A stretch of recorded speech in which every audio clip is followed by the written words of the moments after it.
One of the things I'm talking to clients a lot about, and I definitely get a lot of resistance, is becoming a media company. I think whether you're an accountant, lawyer, doctor, butcher, baker, candlestick maker, I think you need to transition to becoming a media company. And that scares a lot of people. Mike, a veteran like you, welcome. I've read your books over the years. You've been a positive voice in the entrepreneurial space.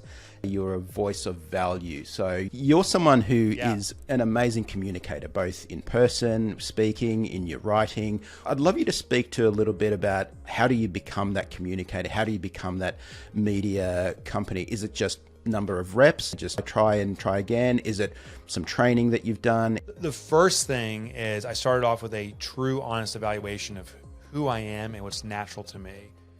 I speak very simply, and I'm not shy from using words for emphasis that may dissuade or turn some people off, but that's who I naturally am. So I lean into that. Every communication you hear from me is me, and it's all the same.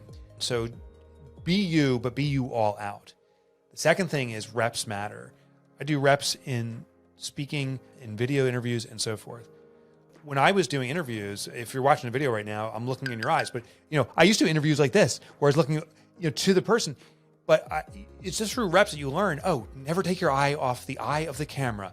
Make sure your head's in the right place. I used to do interviews, my head was down here and I was looking to the side, and that just scratches the surface.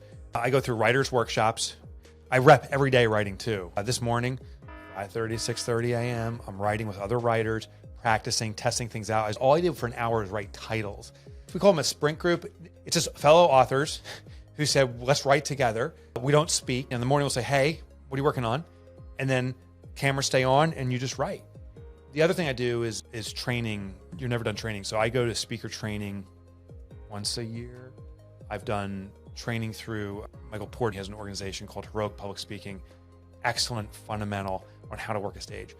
I also have a personal coach. His name is John Bates. I've been working with him 10 years. I meet with him probably about once a year to go through a speech. And then even when I'm doing live presentations, I'll change the content by about 5%. This is a trick from comedians to see what's landing now, to find the new stuff. And another trick I take from comedians is the big speech better not be your first speech. Like that better be number 50 or 100. You've ever been through that speech so many times that you can just roll it off your tongue and it feels natural. I even have test groups. There's this one basically small business commerce group that said, anytime you write a speech, we'll be the first group to hear it. We just want to hear new content. But when I'm coming up with a new speech, I'm going into this group and I'm like, here's the stuff.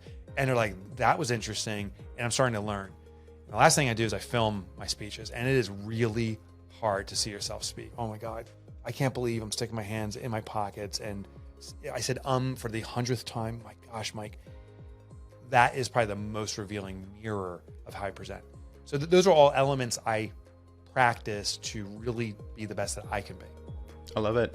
I noticed that the mastermind element seems to be important for you, and it's important for a lot of people who I think are successful. I always say one of the most dangerous things in business is isolation. Thank you so much for your time today. You've really given us so much value.